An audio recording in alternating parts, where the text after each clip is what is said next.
Me llamo Roberto Escarré y soy director de la Oficina de Gestión de Proyectos Internacionales de la Universidad de Alicante.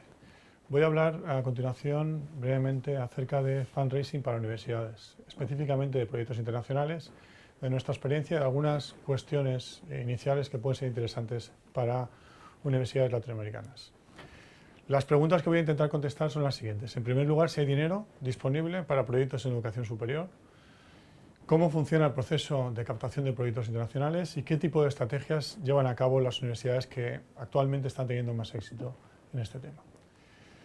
Bueno, ¿por dónde empezamos? Las universidades latinoamericanas, por lo general, no tienen una oficina de captación de proyectos internacionales, con lo que las actividades se suelen atomizar en las facultades, en los departamentos, que de forma espontánea van presentando proyectos a las distintas convocatorias que aparecen, especialmente en el marco de la Unión Europea. Lo que nos dice las tendencias en cooperación en educación superior es que se ha aumentado bastante lo que es la financiación para proyectos internacionales. Ahí tenemos una comparación entre la financiación para educación superior y educación primaria, y hay además varios informes que certifican que la tasa de rentabilidad social y la tasa de rentabilidad primaria de la inversión en educación superior ha aumentado de forma considerable, y especialmente en países en vías de desarrollo. Las fuentes de financiación son diversas y se pueden agrupar de distintas formas, según el tipo de cooperación, según el tipo de ayuda, según el origen de ayuda. A mí me gusta especialmente según el tipo de cooperación y las divido habitualmente en bilateral, multilateral y fundaciones privadas. Bilateral es la que desarrollan los países, los estados, a través de sus agencias de cooperación, la española, por ejemplo, con la ECI, Alemania con GTZ, con DAD, etc. La cooperación multilateral es la que llevan a cabo las grandes organizaciones internacionales, como Banco Mundial, Comisión Europea, etc. Y las fundaciones privadas por las fundaciones que las grandes empresas multinacionales tienen disponibles y que también financian actividades de educación superior.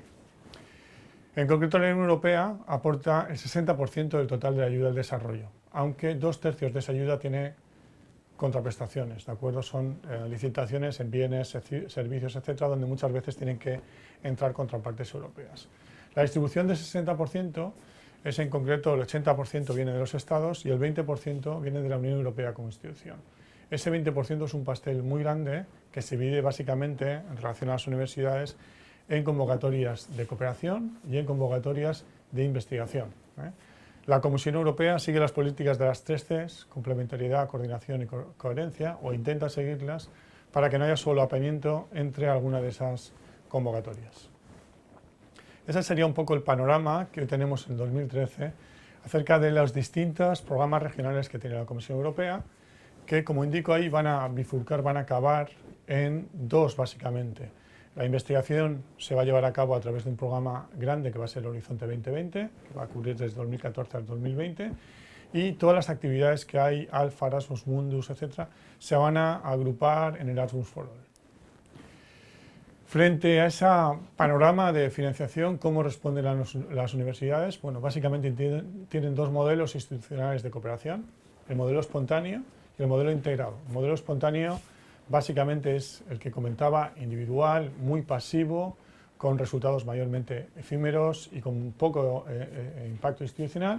Y el modelo integrado, que es el que tenemos que tender las universidades, ya incluyen la política de internacionalización y específicamente la captación de fondos en cuestiones absolutamente institucionales, en planes de cooperación, en planes de fundraising, donde los resultados van a ser ya más sostenibles y donde van a producir claramente un impacto a nivel de fortalecimiento y desarrollo institucional.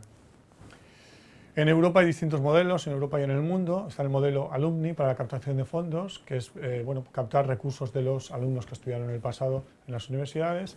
El Major Gift, que busca básicamente mecenas. El tema de las fundaciones, que es como una entidad jurídica distinta para captar recursos. Y algunos modelos que agrupan esos 3 anteriormente citados de distintas formas. Entonces, yo lo que voy a centrar básicamente mi breve exposición va a ser en las actividades internacionales y dentro de ellas en las actividades de financiación que se pueden realizar ahí dentro en cuanto a proyectos internacionales. Entonces, para conocer un poco cómo funcionaría esta cuestión, básicamente el entorno de acceso a la financiación se realiza a través de convocatorias competitivas. Los proyectos internacionales tienen convocatorias que van apareciendo periódicamente, las universidades tienen que estar al tanto, tienen que estar buscando oportunidades, buscando socios para participar, redactando proyectos y, si tienen éxito, por supuesto, gestionando esos proyectos, en los que yo recomiendo, para empezar, pues buscar la posibilidad de participar como socio más que como coordinador si la institución no tiene experiencia en el pasado. El lobbying, como señalo ahí, está bastante sobrevalorado. No hace falta hacer lobbying para participar en proyectos europeos. Es importante que se conozca a la universidad, pero no es fundamental, sino lo que importa es presentar proyectos de calidad, con buenos consorcios y con actividades que resulten interesantes para la cooperación europea. Ese sería el funcionamiento básico de un proyecto. Básicamente del ciclo de vida del proyecto: se buscan oportunidades, se redactan propuestas, se gestionan proyectos y se hace una transferencia.